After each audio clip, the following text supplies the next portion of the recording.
Hi friends, welcome to this special brioche baking adventure. It's rich, buttery, soft and has a slightly sweet flavor with a perfect golden crust. Whether you're enjoying it for breakfast, as French toast, or simply slathered with jam or Nutella, this recipe will bring that bakery fresh magic right to your kitchen. Honestly, once you make this at home, you'll never want store-bought again. And in this video, I'll explain every detail along the way, sharing perfect tips and tricks so you can make amazing brioche at home with confidence. Let's get started. First, grab a bowl and add 100 milliliters of milk, 25 grams of sugar, 5 grams of instant yeast. Give it a good whisk and add about 4 tablespoons of bread flour. Mix it really well until it's smooth. Cover it and let it sit for 30 minutes. After that, you'll see it bubbling and looking alive. That's your yeast doing its job. This step kick starts the yeast and ensures a strong rise for your dough. Plus, it enhances the flavor, giving your bread that signature brioche richness.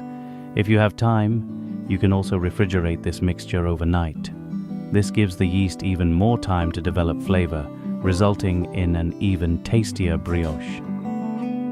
While our yeast mixture is resting, let's mix the dry ingredients directly in the stand mixer bowl. Add the rest of the bread flour. This recipe we are using total 375 grams of bread flour.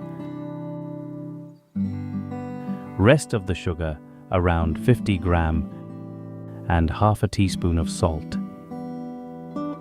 Give it a quick mix with a spatula or whisk. This ensures that the sugar and salt are evenly distributed and ready for the next step.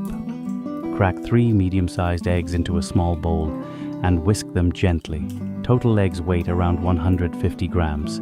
This makes it easier to mix into the dough later. Simple but effective. In brioche recipe, eggs are essential because they enrich the dough, moisture, and a soft, pillowy texture. They also give the bread its beautiful golden color and rich flavor. Almost 30 minutes have passed. Now let's check on our yeast mixture. Look at this. It's bubbly, active, and absolutely perfect, ready to work its magic in our dough. A well-prepared yeast mixture is key to fluffy and flavorful brioche. Alright, it's time to bring everything together.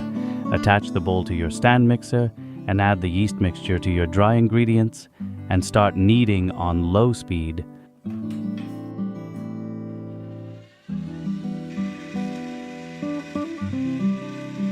While gradually adding the whisked eggs and knead for about 7 to 8 minutes. Brioche dough is an enriched dough, which means it has lots of butter and eggs. This makes it soft, sticky, and a little tricky to work with, but don't worry, we've got this. It requires longer kneading for the gluten to fully develop. Don't be surprised if it takes up to 20 to 30 minutes overall in the mixer. If you're kneading by hand, make sure your surface is clean and floured lightly. It'll take more patience, but the result is worth it. Here comes the magic, the butter. Gradually add 120 grams of soft butter, 1 piece at a time while the mixer is running. Once all the butter is incorporated, increase the speed to medium and knead for another 10 to 15 minutes. Did you know brioche has more butter as an average white bread recipe? That's why it requires longer kneading for the gluten to fully develop. The dough should be smooth, elastic, and slightly shiny. Depending on your mixer and environment, the whole kneading process can take 20 to 30 minutes, so be patient and look for the signs of readiness. Check for the window pane test to know it's ready. Take a small piece of dough and stretch it. If it doesn't tear and forms a thin, almost transparent layer, you're good to go.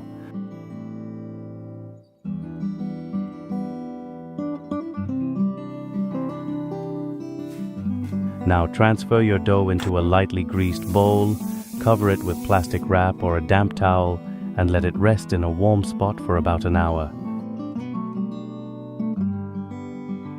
It should double in size.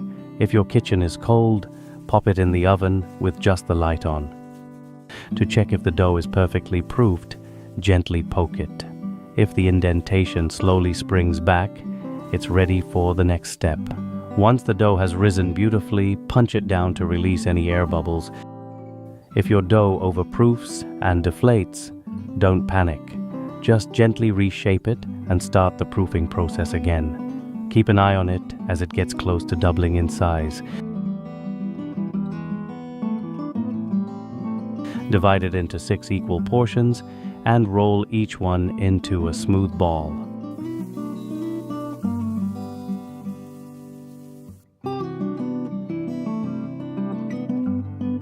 Arrange them side by side in a greased bread pan. Cover the pan and let it proof again for about 45 to 1 hour.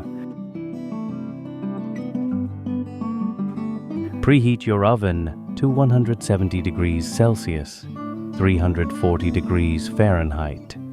Once the final proofing is done, make an egg wash by whisking together 1 egg and a little bit of milk. Apply this gently over the top of the proof dough using a pastry brush. This will give your brioche that gorgeous golden crust. Then bake for about 30 to 35 minutes, or until your kitchen smells like buttery heaven. Once the bread is baked, let it cool before slice. And there you have it, soft, fluffy brioche that's perfect for any occasion. Let's discuss with best 5 tips. This might be helpful every time. If your dough looks too soft, don't worry. Brioche dough is naturally soft and sticky because of the butter and eggs. If it feels too sticky to handle, lightly dust your hands with flour, but avoid adding too much as it can affect the texture of the final bread. Trust the process, the dough will firm up as it proofs and bakes. Make sure to use softened butter. The consistency of the butter is really important so that it incorporates into the dough quickly and well.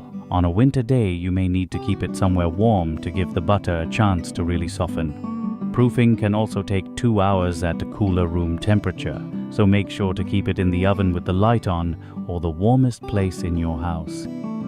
If you overproof the dough, the first or last proofing, the bread will have an unpleasant beer-like taste.